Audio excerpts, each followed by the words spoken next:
آج رات کی خصوصی رپورٹ میں ہم بات کر رہے ہیں ایک ایسے ہتھیار کی جو فزکس کے اصولوں کو چیلنج کرتا ہے، ایک ایسی ٹیکنالوجی جس نے عالمی طاقت کے توازن کو گویا راتوں رات بدل کر رکھ دیا۔ یہ کہانی ہے ہائپر سونک برتری کی، ایک ایسی دوڑ جس نے دنیا کو ایک نئے اور شاید زیادہ خطرناک دور کے دہانے پر لا کھڑا کیا ہے۔ یہ الفاظ پینٹاگون کے وار روم میں اس وقت گونجے جب ایک ناقابل شکست میزائل امریکی بحری بیڑے کی طرف بڑھ رہا تھا۔ یہ اس خوفناک احساس کا لمحہ تھا کہ دفاعی نظام پر کی گئی دہائیوں کی سرمایہ کاری پلک جھپکتے میں بیکار ہو گئی تھیں۔ وہ 12 منٹ ایک نئی اور تلخ حقیقت کا آغاز تھے۔ تو اس نئے خطرے کی سنگینی کو سمجھنے کے لیے ہمیں پہلے دفاعی حکمت عملی کی تاریخ پر ایک نظر ڈالنی ہوگی۔ کئی دہائیوں سے عالمی دفاع کا دار و مدار بیلسٹک میزائلوں کے گرد گھومتا تھا، ایک ایسا خطرہ جسے سمجھا جاتا تھا اور جس کا مقابلہ بھی کیا جا سکتا تھا۔ لیکن ایک نئی ٹیکنالوجی نے خاموشی سے ان تمام دفاعی شیلڈز کو غیر متعلقہ بنا دیا تھا۔ یعنی یہ صرف رفتار کا معاملہ نہیں بلکہ اس کی ناقابل پیش گوئی ہونے کا ہے۔ یہ ہتھیار فضا میں بہت نیچے اڑتے ہیں، ریڈار کی پکڑ سے بچتے ہیں اور پرواز کے دوران اپنا راستہ بدل سکتے ہیں، جس کی وجہ سے انہیں روکنا تقریباً ناممکن ہو جاتا ہے۔ فرق بالکل واضح ہے۔ دیکھیے، بیلسٹک میزائل ایک بلند، قابل پیشگوئی راستے پر چلتے ہیں جس سے دفاعی نظام کو ان کا راستہ معلوم کرنے اور انہیں روکنے کا وقت مل جاتا ہے، جبکہ ہائپر سونک میزائل وہ تو کھیل کے اصول ہی بدل دیتے ہیں۔ جب تک انہیں دیکھا جاتا ہے تب تک بہت دیر ہو چکی ہوتی ہے، رد عمل کا وقت تقریباً 0 ہے۔ تو سوال یہ ہے کہ اس مہلک ہتھیاروں کی دوڑ میں آگے کون ہے؟ جغرافیائی سیاست کا منظرنامہ تیزی سے تبدیل ہو رہا ہے اور 3 بڑے کھلاڑی سامنے آئے ہیں، ہر ایک اپنی برتری قائم کرنے کی کوشش میں ہے۔ سب سے پہلے بات کرتے ہیں روس کی، جس نے اپنے زرکون میسائل کے ساتھ دنیا کو چونکا دیا۔ یہ خاص طور پر بحری جنگ کے لیے ڈیزائن کیا گیا ایک ہتھیار ہے جو کسی بھی بحری جہاز کے لیے ایک ناقابل دفاع خطرہ ہے۔ زرکون کے اعداد و شمار خود اپنی کہانی سناتے ہیں۔ آواز کی رفتار سے 9 گنا زیادہ تیزی، 1000 کلومیٹر کی رینج، اور سب سے اہم بات، یہ پہلے ہی آپریشنل اور تعینات ہے۔ یہ روس کے لیے ایک بہت بڑا اسٹریٹجک اثاثہ ہے۔ روس کے بعد ہے چین، جس نے DF-17 کے ساتھ ہائپر سونک میدان میں ایک زبردست انٹری دی ہے۔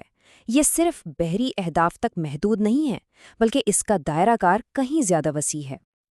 آواز کی رفتار سے 10 گنا تیز، DF-17 کی رینج زرکون سے دگنی سے بھی زیادہ ہے، جو اسے مغربی بحر الکاہل میں کسی بھی امریکی اڈے و نشانہ بنانے کی صلاحیت دیتی ہے۔ اس کی زمینی نقل و حرکت اسے ایک انتہائی ورسٹائل اور خطرناک ہتھیار بناتی ہے۔ اور اس دوڑ میں امریکہ کہاں کھڑا ہے؟ انٹیلیجنس رپورٹس کے مطابق وہ خطرناک حد تک پیچھے رہ گیا ہے۔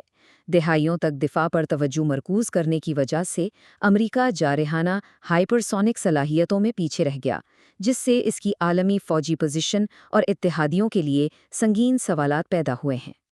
امریکی پروگراموں کو ایک کے بعد ایک ناکامیوں اور تاخیر کا سامنا ہے۔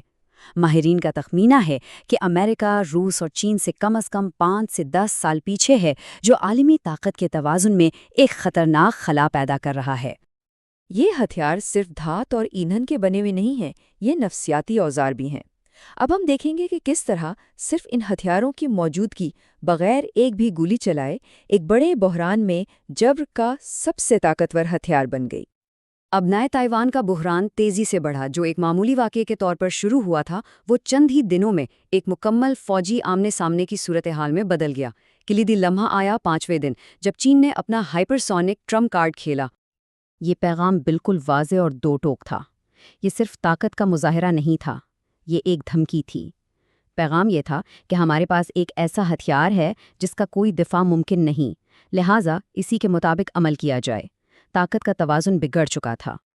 جب دنیا سانس روکے دیکھ رہی تھی، پردے کے پیچھے ایک اور دوڑ جاری تھی، ایک ناقابل شکست ہتھیار کے جواب کی تلاش۔ کہانی اب جارحیت سے دفاع کی طرف مڑتی ہے۔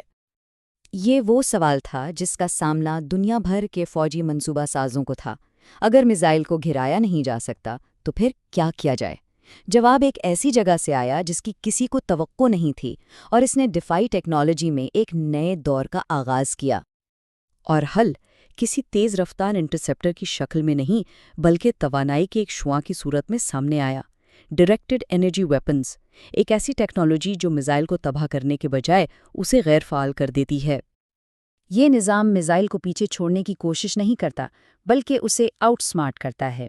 یہ میزائل کے حساس الیکٹرانکس کو جلا دیتا ہے اور اسے ایک بے قابو دھات کے ٹکڑے میں تبدیل کر دیتا ہے۔ ستم ظریفی یہ ہے کہ جس چیز نے ہائپر سونکس کو اتنا مہلک بنایا، ان کی رفتار، وہی ان کی سب سے بڑی کمزوری بھی ثابت ہوئی، کیونکہ وہ الیکٹرانک حملوں کے خلاف محفوظ نہیں تھے۔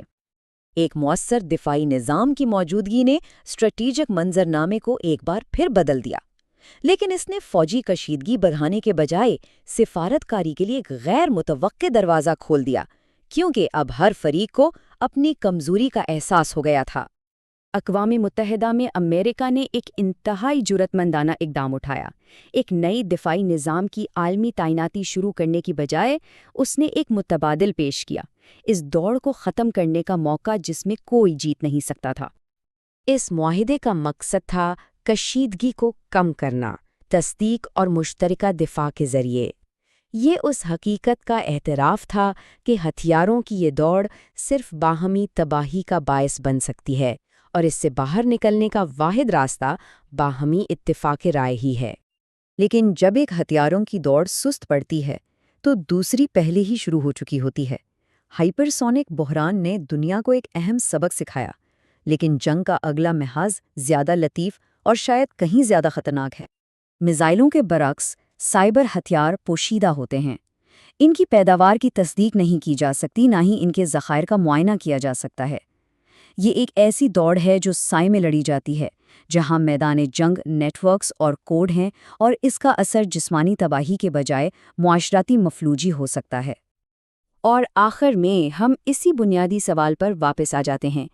ہائپرسونک دوڑ نے دکھایا کہ ٹیکنالوجی کبھی کبھی تحمل پر بھی مجبور کر سکتی ہے، لیکن ہر نئے میدان جنگ کے ساتھ یہ سوال ایک بار پھر نئے سرے سے اور زیادہ فوری طور پر پوچھا جاتا ہے، اور اس کا جواب ابھی تک لکھا نہیں گیا ہے۔